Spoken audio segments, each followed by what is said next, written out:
믿음이라는 것을 계속해서 양태한 목사님, 믿음은 동사입니다.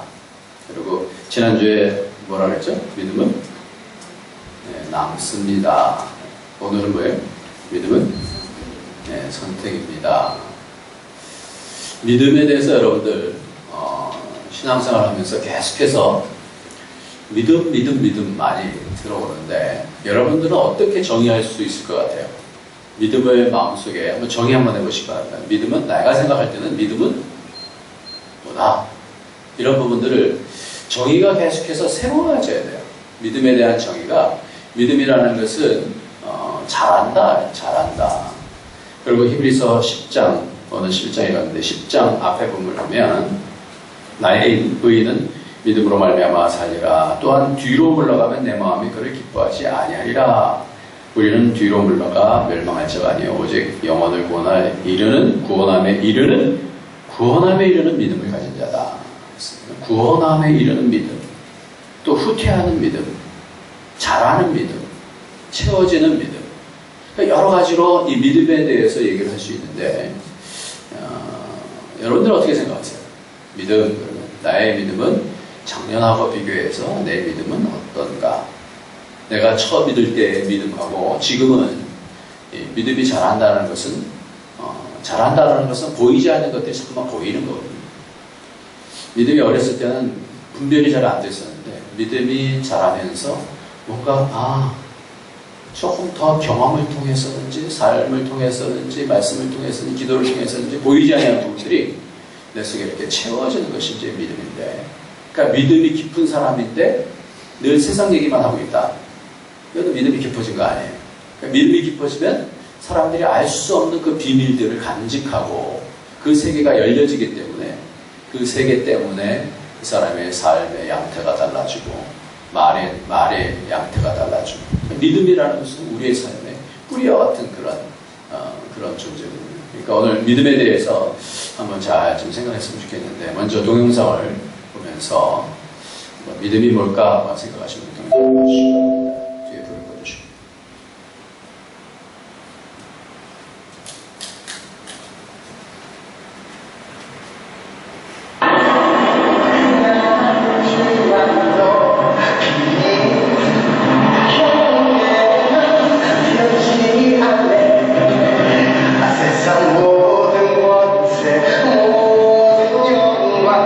십자가 앞에 다 버리고 나의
전에부터 좀 힘든 일이 많이 경험하고 있어요. 좀 부족하게 되었고 외롭고 지금도 힘든 일도 아직 있어요. 근데 어려운 가운데 진짜 하나님을 만났어요. 여기 있는 사람 중에도 지금 힘든 시간 있을 수도 있으니까 제가 말하고 싶은 말 있어요. 포기하지 마세요. 그것보다는 예수님 믿으세요. 진짜 많이 도와주실 거예요. 진짜 제가 경험했으니까 말하는 거예요. 예수님 진짜 살아 계시는 분이십니다. A lot of people are probably curious as to why I go to Korea to spread the gospel, but one thing is, as Christians, we're all supposed to spread the gospel. So I believe it wasn't me who decided to come and spread the gospel in Korea, but God chose Korea specifically for me.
It's the good news. Because it's good news, it's something I want to tell everybody.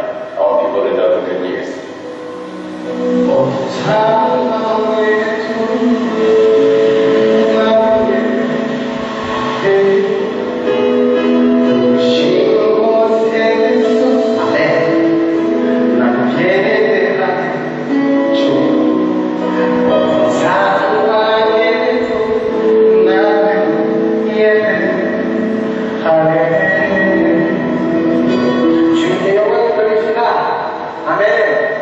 축복합니다. 아멘. 네, 이렇게 해주시죠.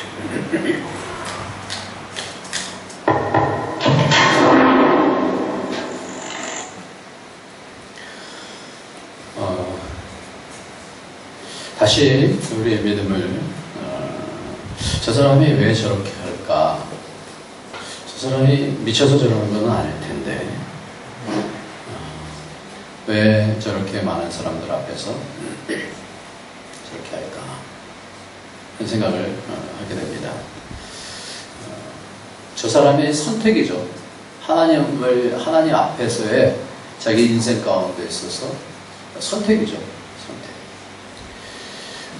근데 저분이 선택이라는 얘기를 하면서 이것은 내가 하나님을 선택하는 것이 아니라 하나님이 나를 선택하셨습니다. 라고 그렇게 얘기하는 그런 목표가 있는데요. 저의 동영상을 보면서 굉장히 충격이었어요. 처음에는 이 사람 뭐 이렇게 뭐 하나 이렇게 생각하다가 나중에 보면서 이 사람에게 그 에너지가 하나님께 드려지고 있구나 그런 생각을 하면서 우리의 삶에 있어서의 믿음은 뭘까? 저 사람에게 있어서의 믿음과 우리의 삶에 있어서의 믿음이 뭘까라는 생각을 해보게 됩니다. 오늘 우리는 이 예배에 올 수도 있고 다른 곳에 갈 수도 있었을 것입니다. 오늘 우리는 먼저 선택을 합니다. 신앙이라는 것은 선택이 핵심입니다. 신앙은 선택하는 거예요. 그런데 이 선택이라는 것이 한 번으로 끝나지 않고 계속해서 우리는 우리의 마음이 뭔가를 둘 중에 하나를 선택하게 돼 있어요. 교회 와서도 짜증을 선택할 수도 있고, 그런 어떤 짜증나는 상황 속에서도 감사를 선택할 수도 있고, 섬김을 선택할 수도 있고, 섬김받는 것을 선택할 수도 있고, 말씀을 순종할 수도 있고, 내 마음대로 고집할 수도 있고, 우리는 계속해서 우리 신앙 가운데서 하나님에 대해서 열리기도 하고, 또 닫히기도 하고, 더 깊어지기도 하고, 그런 여러 가지 선택에, 인생은 다 선택이죠. 그런 가운데 있어서 우리는 믿음이다라는 것은 오늘 선택이다라고 얘기를 하고 있는데, 오늘 본문 말씀 11장 23절을 같이 읽도록 하겠습니다. 믿음으로 시작. 믿음으로 모세가 났을 때 그 부모가 아름다운 아이를 보고 석 달 동안 숨겨 왕의 명령을 무서워하지 아니하였으며. 믿음은 동사라고 지난번에 그렇게 말씀해 주셨는데, 믿음은 동사고, 이 동사를 주목해 보면 믿음으로 그의 부모는 어떻게 했다, 믿음으로 모세는 어떻게 했다, 또 어떻게 선택했다, 그런 내용이 믿음으로 설명되어지고 있습니다. 믿음은 그래서 저는 이렇게 생각이 들어요. 선택동사다. 믿음이라는 것은 여러 가지 할 수 있는, 이렇게 선택할 수도 있고 저렇게 선택할 수 있는데 하나님을 선택하는 선택동사다. 인생은 어떤 선택을 하느냐에 따라서 다른 인생을 살기 때문에 굉장히 중요합니다. 그래서 세상은 선택과 집중과 선택 이런 얘기를 하고요. 옛날에 LG전자에서 텔레비전 나왔을 때 한 번 선택이 10년을 좌우한다 이렇게 얘기했습니다. 선택이다라고 하는 것이 우리의 믿음의 표현이다라고 하는 것을 성경을 통해서 우리는 알 수 있습니다. 제 아버지도 북한에서 사시다가 북한에서 신앙생활을 하기가 쉽지 않은 거예요. 해방되고 나서 신앙생활을 하기가 쉽지 않으니까 평양에 신학교를 다니시다가 선택을 하셨어요. 남한으로 내려오기를 선택하셨어요. 만약에 남한으로 내려오기를 선택하지 않으셨다고 한다면, 지금도 북한에 여전히 계셨다고 한다면 어떤 삶을 사셨을까? 그러니까 인생에 있어서 우리의 선택은 굉장히 중요한 거예요. 어떤 길로 가느냐에 대한 선택이 굉장히 중요한 거라는 생각이 들어요. 저는 중국으로 20여 년 전에 선택을 했어요. 그래서 저와 저희 자녀들의 인생이 완전히 달라졌죠. 저는 그런 선택 가운데서 주시는 하나님의 복을 자주 헤아려 보게 되어집니다. 하나님이 내가 이 중국 땅에 와서 처음에는 여러 가지 정말로 불편하기 짝이 없는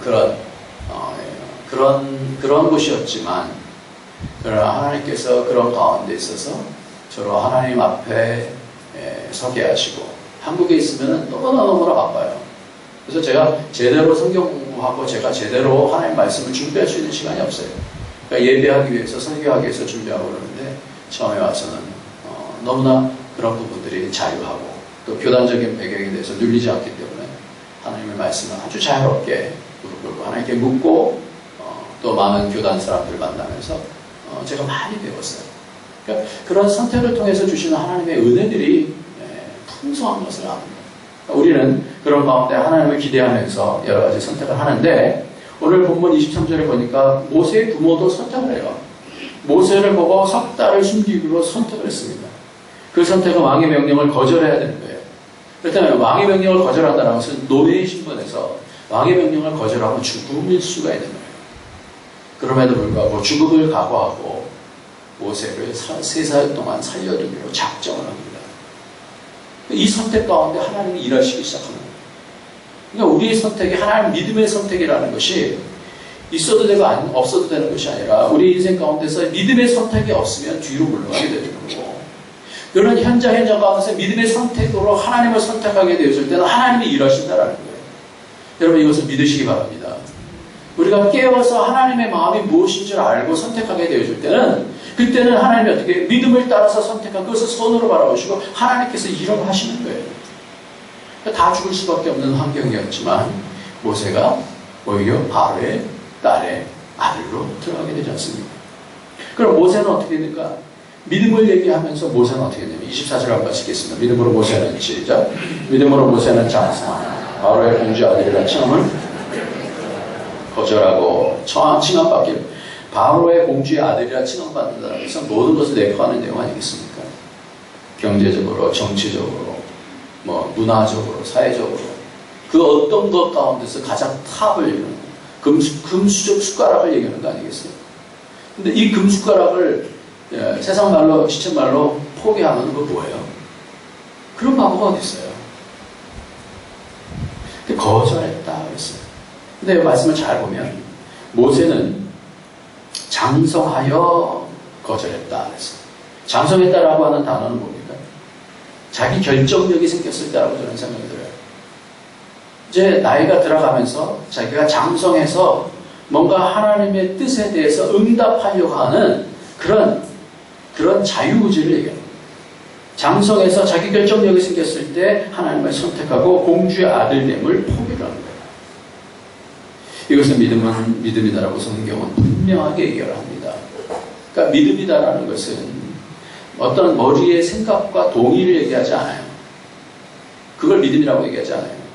그러니까 받아들일 때 처음에 그렇게 머리의 생각으로 동의하죠. 그러나 그것이 그 머리에 예수님께서 주와 그리스도가 되셨다라고 하는 이 이해하는 것에서 그것이 삶 속에서 나는 그 선택을 통하여서 여러 가지 어려움들을 당할 수 있는 그런 부분들을 감수해낸다라는 것을 얘기하거든요. 예수님이 나의 주인이 되어주신다는 것은 내가 그의 종이 된다라고 하는 선택입니다. 이 말이에요. 그러니까 인간적으로 생각할 때 누가 종 되기 원하는 사람들이 있어요. 근데 믿음이다라는 건 그것이거든요. 예수가 주와 그리스도가 되신다라는 그런 선택이란 말이에요. 그러니까 그렇게 될 때는 나의 주도권을 내려놓는다라고 하는 그러한 작정이고 그런 선택입니다. 그래서 믿음을 정리하면 믿음은 자유의지를 사용합니다. 그래서 뭔가의 목적을 위해서 자기의 소중한 것을 포기하는 것이다 라고 이렇게 정리할 수 있을 것 같습니다. 그래서 믿음은 머리의 생각과 동의에서 끝나지 않고 삶 속에서 중요한 하나님을 향한 그리고 하나님 나라를 향한 어떠한 변화와 결단을 얘기합니다. 좀 아까 조셉이라고 하는 친구가 분명히 뭔가의 방향이 있었고 결단이 있었고 선택이 있으니까 그런 것들을 준비하고 나왔을 거예요. 나와서 누가 시켜서 한 건 아니고 자발적으로 나와서 이렇게 찬양을 하는데 하나님과의 그런 교제가 있었기 때문에 그런 결단을 했을 것이다 이렇게 생각합니다. 또한 이 선택으로 말미암아 인생의 가장 큰 복을 잃어버릴 수도 있는 그 리스크를 감수하고 하나님을 찾아가는 것입니다. 그러니까 우리의 머리의 계산하고 믿음의 계산하고는 계산 방법이 틀리다라는 것을 우리는 알 수가 있습니다. 특별히 여기서 말씀을 보면 거절했다 이렇게 말씀합니다. 거절했다. 24절 말씀을 읽겠습니다. 믿음으로 시작. 믿음으로 모세는 장성하여 바로의 공주의 아들이라 칭함받기를 거절했다. 이 거절이라는 단어는 다른 곳에서 동일하게 어떻게 쓰이냐면 배반했다 그랬어요. 자기가 이렇게 삶을 살다가 그 부분을 배반하고 다른 길을 갔다. 그 길을 거절했다. 놓았어요. 그 길을 포기했어요. 그래야 다른 것을 잡을 수 있기 때문에 그렇습니다. 전에도 늘 말씀을 드리지만 원숭이를 잡는 방법이 있는데 그 방법은 이런 항아리에다가 목이 작은 항아리에다가 걷다가 바나나를 집어넣게 되면 원숭이가 와서 잡고 목이 작으니까 꽉 잡으면 안 나오는 거예요. 그러니까 이게 놓으면 되는데 자기가 살아날 수 있는데 놓지 못하는 거예요. 우리도 마찬가지입니다. 우리 인생 가운데서 믿음이다라는 것은 뭘 한 가지를 포기해야 사는 거예요. 믿음이라는 것은 내가 생각했던 세상에서 생각했던 어떤 틀을 결단해서 포기해야 두 가지가 같이 생각돼갖고 갈 수가 없는 거예요. 믿음이라는 건 그래요. 동시에 같이 하나님과 물질을 섬길 수 없다라고 성경은 그렇게 얘기해요. 뭐 하나를 마음에서 내려놔야 그래서 믿음으로 그 나라와 그 일을 구할 때 하나님께서 이 모든 것을 더해 주실 것이다. 하나님은 더 크신 분이다라는 것을 알기 때문에 그렇게 믿기 때문에 뭔가를 하나를 먼저 내려놓는 거예요. 그래야 결단이 돼야 두 가지 다 할 수 없지 않습니까? 그러니까 거절이에요. 거절. 그래서 믿음이다라고 얘기하는데 그래서 요한일서 5장 4절에는 무릇 하나님께로부터 난 자마다 세상을 이기느니라 세상을 이기는 승리는 이것이니 우리의 믿음이니라 이렇게 말씀합니다. 그러니까 믿음을 통해서 하나님께 나아지게 되어주고 그 나아짐을 통해서 세상을 이겨나간다 이렇게 말씀합니다. 오늘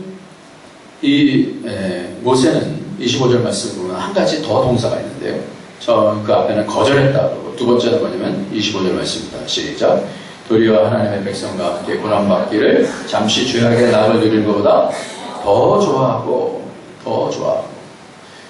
그러니까 거절이라는 것은 둘 중에 선택 가운데서 뭔가를 버리는 것을 얘기하고 더 좋아하고라는 것은 선택을 얘기해요. 이것을 선택했다는 단어예요. 아이레오라고 하는 그런 원어는 움켜잡다라는 그런 단어인데요. 이것이 중간태로 하면 택하다라고 하는 그런 단어가 되죠. 그러니까 거절한 것이 있고 믿음이라는 것은 분명하게 결정하는 거예요. 뭔가를 하나 버리고 뭔가를 버리고 뭔가 다른 것을 선택한다라고 하는 더 좋아한다는 단어의 원어의 뜻이 바로 움켜잡다라는 뜻이고 선택한다라고 하는 그런 뜻이에요. 그래서 성경은 그렇게 써요. 그래서 성경에 보면 하나님이 처음부터 너희를 택하사 할 때 이 동일한 단어를 씁니다.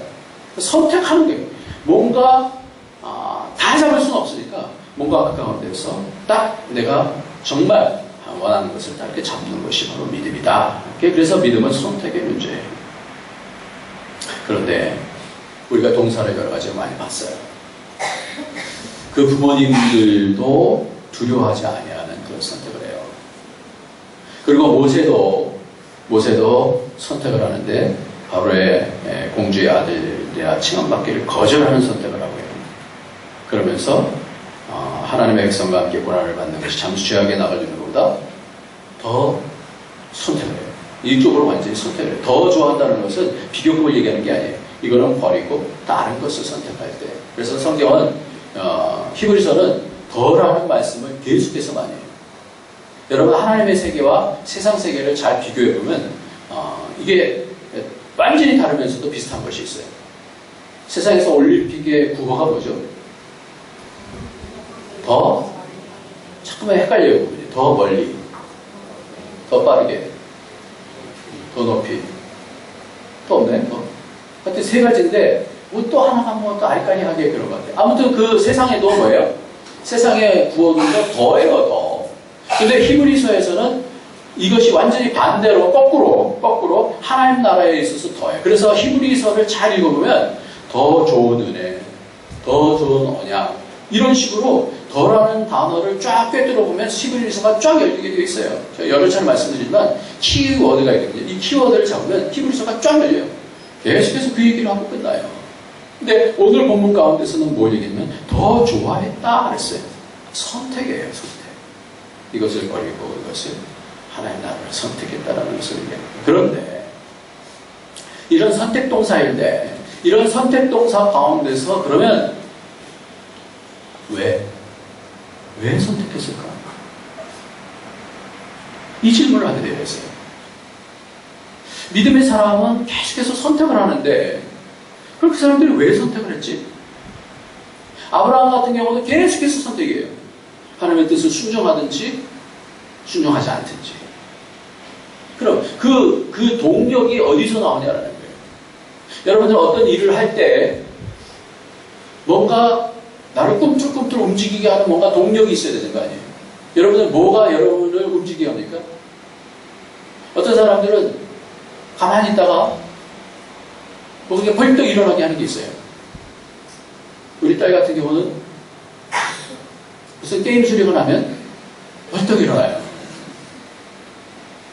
사람들 다 그렇잖아요. 뭔가 자기가 좋아하는 것이 있잖아요. 그 좋아하는 것이 있으면 잠을 자는 것이 좋지만 그거보다 더 좋은 것이 있는 거예요. 그걸 선택하는 거라고 해요.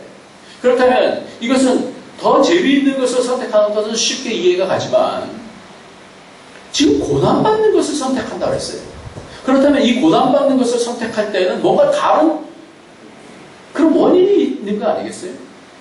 여러분들 고난받는 것을 선택한다. 이거는 굉장히 우리의 삶에서 희귀한 일 아닌가요? 그렇죠? 내가 남보다 더 맛있는 것을 먹는데 이건 뭐 아주 쉽죠. 근데 아주 맛없는 거를 먹는 걸 선택한다. 이건 뭔가 똑같이 놓여있는데 나는 아주 맛없는 걸 먹는다. 이거는 뭐예요? 뭔가 의지가 있는 거예요. 뭔가 분명한 판단력이 있고 근거가 있는 거예요. 그러면 믿음은 어떤 선택인데 이런 선택을 할 수 있게 하는 원인이 뭘까? 여러분 생각해 보세요. 그거를 찾느니라 사실은 말씀을 준비하는 시간이 굉장히 오래 걸렸어요. 여러분은 어떤 내가 하고 싶지 않은 일들을 하는 뭔가가 있다. 그게 믿음이라는 거예요. 나는 다른 사람들 다 싫어하는데도 불구하고 나는 분명하게 이렇게 하는 이유가 있다. 세상에도 그렇잖아요. 제가 이번에 허리가 너무너무 아파갖고 한국 갔다 와서 치료를 받고 나서 그걸 아는 거예요. 제가 운동하는 거 별로 그렇게 좋아하는 편은 아닌데 근데 요즘은 어떻게 해요? 운동해요. 왜 해요? 아파봤으니까. 건강해야 되겠다라고 하는 뭔가의 선택을 위해서 제가 선택하는 거예요. 다시 일어나서 또 이렇게 바쁘하고 이렇게 하는 이유가 있어요. 제가 이번에 또 하나 뭐 샀는데 여러분에게 한번 소개해드릴게요. 그건 이제 엎드려갖고 다리를 무릎을 딱 끼고 이렇게 위로 이렇게 올리는 그런 기기가 있어요. 어떤 한의원 갔더니 그게 있더라고요. 그걸 하니까 허리 운동이 되어지고 또 배 운동이 되어지고 또 다리 아랫다리 이렇게 운동이 되어지고 무릎 운동이 이렇게 되더라고요. 그렇게 왜 선택을 하죠? 편안한 거 좋아하고 그런 사람이 왜 선택하죠? 뭐가 목표가 있으니까라는 거예요. 모세도 하나님 나라를 선택했을 때에는 다른 사람들이 알지 못하는 자기 나름대로의 뭔가 비밀이 있기 때문에 선택하는 거예요. 여러분은 왜 믿음을 선택했습니까? 그 믿음의 동력이 나옵니까? 어디서 나옵니까? 갑자기 느닷없이 잠을 자다가 벌떡 일어나면서 좀 기도해야지 하는 그런 에너지가 어디서 나오냐 이 말이에요. 갑자기 여러 가지 일 많은데도 불구하고 하나님께 내가 가야지 하는 그런 부분들이 어디서 나오냐 말이에요. 모세의 아버지 어머니는 세상에 있는 왕에게 순종하는 것보다 하나님을 두려워하는 더 두려웠기 때문에 그랬어요. 하나님의 뜻을 봤기 때문에 그런 거예요. 그러니까 모세는 뭘 봤기 때문에 그런가? 깜짝 놀랐어요. 깜짝 놀랐어요. 한번 보겠습니다. 26절 말씀을 보겠습니다. 26절 말씀에서 여러분 해답을 찾아보시기 바랍니다. 시작. 그리스도를 위하여 받는 수모를 애고의 모든 무엇보다 더 큰 점을 내겠습니다. 이는 상 주시는 것을 바라옵니다. 여기서 뭐라고 표현하고 있어요? 우리가 이거를 잘 안 보면 그냥 넘어가요. 상 주시는 이심을 바라보구나 이렇게만 봐요. 그런데 여기 뭐라고 돼 있어요? 뭐를 위해서? 그리스도를 위해서. 그리스도를 위해서. 예수님이 그리스도가 된 것이 언제예요? 사도행전에 나오는 거예요. 예수님께서 그리스도가 주와 그리스도가 되신 것은 사도행전에서 예수님께서 죽으시고 부활하심을 통하여서 왕권을 회복하시고 그러고 나서 그리스도가 되셨다 그렇게 얘기합니다. 그런데 여기서는 어떻게 해요? 모세가 몇천 년 전부터 뭘 보는 거예요? 예수가 그리스도 되신 거예요. 그러니까 우리가 믿음이다라는 것이요. 자칫 잘못하면 어떨 때는 내가 열심히 될 수 있어요. 내 동기를 가지고 밥 준다고 그러니까 열심히 나오자 할 수 있어요. 근데 그렇게 동기로 시작했다가 뭘 봐요? 믿음이 자라야 되는데 자라면서 뭘 봐야 되냐면 하나님을 가까이 하면서 하나님을 봐야 돼요. 하나님 마음을 아무도 못 본 하나님 마음을 다 봤어. 비밀이 있어. 어떤 사람이 땅을 막 이렇게 캐다가 거기에 큰 보화가 있는 것을 발견했어. 그러니까 자기 있는 것을 모두 다 팔고 그 땅을 샀다 이렇게 얘기하잖아요. 천국은 이와 같아. 믿음은 선택인데 뭔가의 비밀이 있었던 거예요. 모세의 비밀은 뭐였을까요? 우리가 금요일마다 출애굽기를 이제 만나는데 지난주 금요일날 강의한 말씀은 모세가 시내산에서 40일 40야를 하나님 앞에 하나님과 독대하는 내용이 나와요. 독대.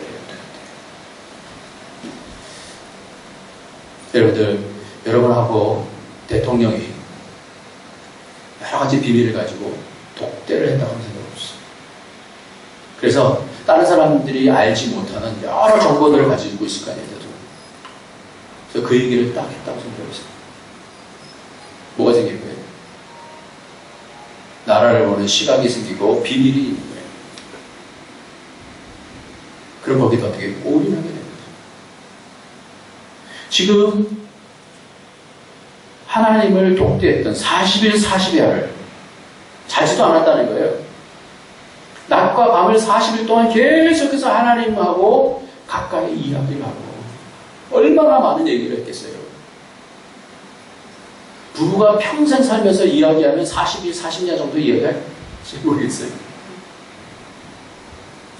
계속해서 하나님과 이야기하고 하나님이 그 속에 있는 얘기를 잠깐만 얘기해 주는 거예요. 그러니까 뭐가 열리는 거예요? 눈이 열리는 거예요. 역사가 열리는 거예요. 모세가 그때의 하나님을 만났던 그 죽을 때까지 40년 만의 역사가 아니라 뭐까지 열린 거예요? 예수께서 그리스도가 되시는 그 시각까지 이렇게 눈이 열려진 거예요. 수모를 더 큰 재물로 여기는 이런 사람이 어디 있어요? 뭔가가 있으니까 그런 거죠. 윤동주라고 하는 동주라는 영화를 볼 때 그렇게 하잖아요. 수모를 당하면서 그에게 뭐가 있어요? 스피릿이 있습니다. 애국하는 스피릿이 있으니까 그렇게 쓰는 거예요. 하나님 앞에 서 있으려고 하는 스피릿이 있으니까 그래요. 그게 믿음이에요. 우리는 여러 가지 것에 내게 더 유익한 것, 더 이익이 되는 것, 국가와 국가에서도 외교관계에 있어서도 무엇이 이익이냐라는 것이 가장 첨예한 기준이에요. 그 나라의 이익이 안 되면 싸울 수밖에 없는 거. 이거거든요. 근데 이익이 안 됨에도 불구하고 그것을 따를 때는 뭔가가 있는 거 아니겠어요? 전에 사스가 있을 때 우리나라 많은 사람들이 안 갔어요. 왜? 우리가 같이 고난을 같이 한다. 그럼 어떤 느낌이 드는 거예요? 다르구나. 지금 수모를 더 큰 재물로 여겼을 때는 이 사람은 제정신이 아니든지 아니면 분명한 뭔가가 있기 때문에 그런 거예요. 왜 그랬을까? 그것을 그리스도를 위하여서라고 이렇게 이야기합니다. 그가 믿음으로 이렇게 헌신한 이유가 그것이 뭐냐면 그 증거를 잡았는데 그것이 그리스도다. 공주의 아들됨을 거절한 것도 그렇지만 고난받기를 더 좋아하고 이제는 그리스도로의 고난을 자청한 것은 뭔가의 인생의 그림이 있다는 거예요. 그 동력이 바로 하나님을 만난 가운데서 시작되어지는 은밀한 비밀, 하나님의 스케일을 바라보면서 그 두렵지가 않아요. 여러분 하나님과 가까이 하시기 바랍니다. 그 비밀이 생겨요. 하나님과의 비밀이 생겨요. 그러니까 어떤 어려움이 있어도 흔들리지 아니하는 그런 사람이 있어요. 그래서 베드로전서 같은 경우는 사람을 그런 예를 들었어요. 여인들에게 얘기하면서 마음의 심령의 온유함과 안정되는 거 이렇게 얘기하고 있어요. 어떤 일이 큰 일이 있는데 흔들리지 아니하는 뭔가 분명한 믿음이 있는 거예요. 그게 뭐냐? 뭐 때문에 그래요? 지난주 금요일날 봤을 때는 40일 40년을 하나님과 대면하니까 그 얼굴 속에 있으면 하나님의 영광이 그 얼굴에서 광채가 나니까 사람들이 두려워갖고 볼 수가 없으니까 거기다 수건을 가렸다. 이것이 믿음의 시작입니다. 믿음의 시작이라는 것은 때로는 내가 선택하는 것 같지만 하나님의 선택이 무엇인지를 내가 보고 하나님이 내게 보여주시려고 지으신 이것이구나. 결국 인생은 그런 것 같아요. 엘리야도 요단강 아래서 죽기를 강구하다가 40일을 달려가요. 거기도 40일. 40일은 광야를 얘기하는 단어예요. 광야. 인생길 가운데서 광야를 달려가면서 그 가운데서 비밀을 보게 되죠. 하나님의 음성을 듣게 돼요. 세미한 음성을 듣게 돼요. 그리고 참여하게 되죠. 그게 믿음의 거예요. 그러니까 하나님의 뭔가를 보는 거예요. 하나님의 뭔가요? 모세는 그리스도를 봤다 그랬어요. 그런데 이것이 하나님의 그림을 본 게 뭘까? 그리스도를 본 게 뭘까? 그가 봤기 때문에 이렇게 담대할 수 있었던 40년 동안 그 어떤 일들이 있어도 뒤에 막 군대들이 쫓아와도 앞에 홍해가 있고 그런데도 불구하고 그가 담대할 수 있었던 뭔가 이유가 있을 거 아니에요. 그걸 믿음이다라고 하는데 그 이유가 뭘까? 히브리서 3장에 있습니다. 저는 이 부분을 보면서 그리스도라는 단어를 보면서 하나님께서 몇 가지를 열어주시는데 여러분들 이해가 되든 안 되든 한번 마음속에 이 그림을 갖고 가시다 보면 나중에 생각이 날 수도 있을 것 같아서 말씀드립니다. 히브리서 3장 1절서부터 6절까지 같이 읽도록 하겠습니다. 그러므로 시작. 그러므로 함께 하늘의 부르심을 받은 거룩한 형제들아, 우리가 믿는 도리의 사도이시며 대제사장이신 예수를 깊이 생각하라. 그는 자기를 세우신 이에게 신실하시기를 모세가 하나님의 온 집에 한 것과 같이 하셨으니, 그는 모세보다 더욱 영광을 받으실 만한 것이 마치 집 지은 자가 그 집보다 더욱 존귀함 같으니라. 집마다 지은 이가 있으니 만물을 지으시는 하나님이시라. 또한 모세는 장래 말할 것을 증언하기 위하여 하나님의 온 집에서 종으로서 신실하였고, 그리스도는 자기의 집을 맡은 아들로서 그와 같이 하셨으니, 우리가 소망의 확신과 자랑을 끝까지 견고히 굳게 잡고 있으면 우리는 그의 집이다. 전에도 한번 설교한 적이 있는데요. 모세가 본 것이 있어요. 모세가 본 것은 뭐냐면 하나님을 만나면서 말씀을 받았어요. 그 말씀을 받으면서 하나님의 집이 어떻게 세워지는지를 성막에 대한 그 측량도를 다 받았어요. 그래서 성막을 어떻게 지을 것인가에 대해서 쭉 얘기를 하면서 하나님의 집을 지었는데 그것이 눈에 보이는 집만 지은 것이 아니다라는 거예요. 모세가 그 얘기를 받으면서 그 집이 어떻게 지어지는지를 성경을 통해서 이 히브리서 기자는 분명하게 얘기했는데, 그 집은 누구에게로부터 지어지냐면 하나님께서 지으시는 집인데 그 집이 그리스도로 통해서, 앞에는 예수라고 얘기했다, 그 뒤에는 그리스도라고 얘기하면서 그 집 자체가 그리스도라 이렇게 얘기합니다. 그래서 예수님께서 뭐라고 말씀하시냐면 46년 동안 헤롯 성전이 아주 멋있게 지어졌을 때 예수님께서 뭐라고 말씀하시냐면 돌 위에 돌 하나 남지 않으니까 이렇게 말씀하시면서 내가 사흘 만에 내가 다시 지겠다. 그게 모르시는 거예요. 예수님이 죽으시고 부활하시면서 그 나라를 세우신 거예요. 그러니까 지금 이 모세만의 비밀이 있어요. 그리스도를 바라보는 거예요. 그러니까 그리스도를 바라볼 때는 그 그리스도라는 이름만 보여지는 게 아니에요. 여러분, 신앙은 뭐라고 생각이 되어지냐면요. 목회를 하면서 신앙이 되어지는 것은 뭐냐면 안 보이는 부분들이, 안 보이는 비밀들이 자꾸만 열려지는 거예요. 여러분, 믿어서 내가 복 받으니까 됐다 이렇게 생각하지 마세요. 하나님은 이 땅으로 끝나는 거 가지고 만족하시는 분이 아니에요. 하나님은 우리를 영원토록 사랑하시는 하나님이신 줄 믿으시기 바랍니다. 이 땅으로 끝나서 잘 살다가 끝났다고, 죽었다. 이게 무슨 의미가 있어요? 이걸로 끝나지 않습니다. 하나님은 그 나라 보기를 원하고 그 나라에 동참하기를 원하는데 모세가 그걸 보는 거예요. 그리스도가 집이구나. 내가 짓는 이 성막의 모형은 바로 그리스도구나라는 것을 알게 되어져요. 그래서 예수님께서 지으시는 그 집, 지금은 이게 교회라고 얘기하는데 그분이 머리가 되시고 우리가 그 지체가 되어지는 그 집, 여전히 지어지는 그 집, 그거를 바라보면서 내가 이 일에 헌신하겠다는 거예요. 바로의 공주의 아들, 이 땅에 거밖에 없어. 하나님이 기뻐하시지 않는 거예요. 세상 즐거운 나, 그것도 다 합니다. 결단하는 거예요. 내가 영원한 나라, 영 한 번 사는 인생인데 결단하는 거예요. 그게 믿음이다. 그러니까 믿음으로 선택하면 하나님께서 하나님의 비밀을 보여주시는 줄 믿으시기 바랍니다. 그러니까 결단이 왜 선택이 중요하냐면 하나님 앞에 선택을 하면 하나님이 가만히 계실 수가 없어요. 당신이 선이십니다. 그 나라에 내가 올인하겠습니다. 하나님 가만히 계시면 안 되죠. 살아계시다면. 그래서 그리스도는 그의 집 맡은 아들로 충성하였으니 모세는 온 집의 사안으로 충성할 것. 그래서 결국은 성전이 만들어진 거예요. 이 땅에 하나의 목표는 딴 게 없어요.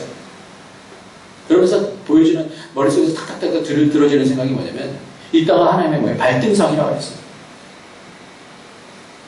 보이지 않는 세계가 있는 거죠. 이 땅에 하나님께서 발등상을 두시고 하나님의 세계가 쫙 열려집니다. 하나님 발등상이라고 한다면 이 땅에 보이는 세계가 있고 보이지 아니하는 세계가 있는 거 아니에요? 보이지 아니하는 세계가 그리스도라고 하는 집이에요. 그리스도는 성전입니다. 예수님이 주와 그리스도가 되셨다는 것은 권세를 얻으셨다는 것과 이 땅에 성전 되어 주셨다는 것을 얘기하고 있습니다. 그리스도는 성전이에요. 그러면서 보여지는 것이 쭉쭉쭉 보여지는데 너무나 감동이 되는 거예요. 바울이 3층천으로 올라갔다는 것이 뭘까? 그게 궁금한 부분들이 참 많았거든요. 성경에. 3층천이 뭘까? 1층, 2층, 3층? 성전이신 하나님 안에도 하나님의 비밀 안으로 들어갑니다. 요한계시록을 보면서 바로 그것이 하나님이 말씀하고 싶으셨다라는 것인 것을 요한계시록 21장에 보면 이렇게 얘기하고 있습니다. 한번 보겠습니다. 우리가 신천지 빠지지 마시고 요한계시록 21장에 보면 제가 읽어드릴게요. 또 내가 새하늘과 새 땅을 보니 처음 하늘과 처음 땅이 없어졌고 바다도 다시 있지 않더라. 또 내가 보니 거룩한 성이 새 예루살렘이 하늘로부터 하늘에서 내려오니 그 준비한 것이 신부가 남편을 위하여 단장한 것 같더라. 신천지, 새하늘과 새 땅. 신천지에서 다 갖고 오랬어요. 이 말을. 새하늘과 새 땅이 신천지 아니에요. 여기 사거리에 보면 신천지 빌딩도 있긴 하지만 신천지라는 게 이게 뭐예요? 새하늘과 새 땅이에요. 그것이 임하는데 어떻게 임하냐면 내가 내릴 보좌에서 큰 음성이 나서 이르되 보라 하나님의 장막이 사람들과 함께 있으며 하나님이 그들과 함께 계시리니 그들은 하나님의 백성이 되고 하나님 친히 그들과 함께 계셔서. 그러니까 천국이라고 하는 것이 나중에 죽으면 가는 그것이 천국이 아니고요. 그 스케일을 봐야 돼요. 하나님께서 지금 이루어 가시는 스케일. 모세는 그래서 고난받기를 즐거워한 이유가 있는데 그것이 뭐냐면 지금 그것을 통해서 하나님 나라를 지금 지어가고 있었던 거예요. 충성했던 거예요.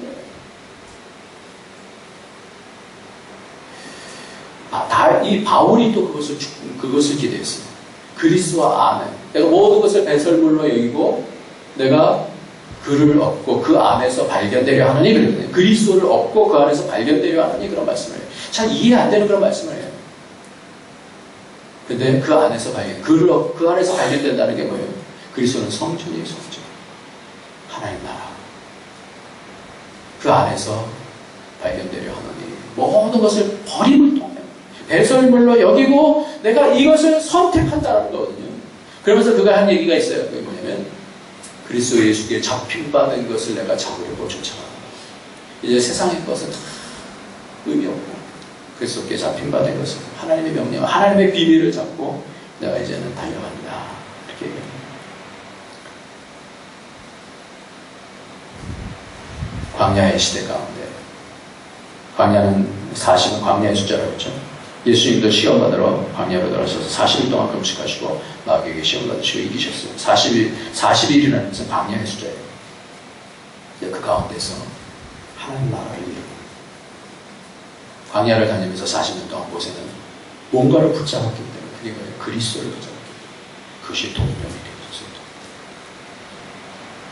그러면서 오늘 그 요한계시록 말씀을 마치겠습니다. 요한계시록 21장 22절에 보면 성 안에서 내가 성전을 보지 못하였는데 이는 주 하나님 곧 전능하신 이와 및 어린 양이 그 성전이시니라. 눈에 보이는 성전이 아니에요. 나중에는 하나님의 성전이 되신다. 제가 오늘 좀 어려운 말씀을 드렸어요. 설교는 설득하는 거예요. 그런데 그렇게 하다 보니까 그 얘기밖에는 말할 수가 없어요. 설교의 한계가 그런 거거든요. 그래서 한계에 부딪혔어요. 다 아는 범위, 마음을 위로해주는 그런 범위. 여기서 끝나서는 안 되겠다. 아브라함이 요한복음 8장 56절에 보면 동일하게 예수 그리스도를 봐요. 예수 그리스도를 보기를 원하고 있다가 보고 즐거워했다. 아브라함은 나를 보고 즐거워했다. 그렇게 얘기해요. 예수님께서 십자가 달리시는 그 현장을 바라보면서 즐거워하는. 그러면서 하나님께서 이렇게 입으시는 거예요. 우리의 시각이 내 수준 안에서만 갇혀있으면, 그러니까 이 땅에서 하나님 이해하는 그런 사람들이 얘기하는 그런 데서만 갇혀있으면 하나님 나라가 더 이상 열려지지 않더라고요. 설교를 하면서 저는 그런 욕심이 있어요. 하나님이 열어주시는 것들을 같이 보면 이해되든 안 되든 세상에서 보여줄 수 없는 세계가 있습니다. 그래서 많은 경우 적용을 기피한다고 하다가 서로 용서하십시오, 서로 뭐 인내하십시오. 그러다가 그러니까 윤리적인 설교로 끝나게 되죠. 이거는 불교에서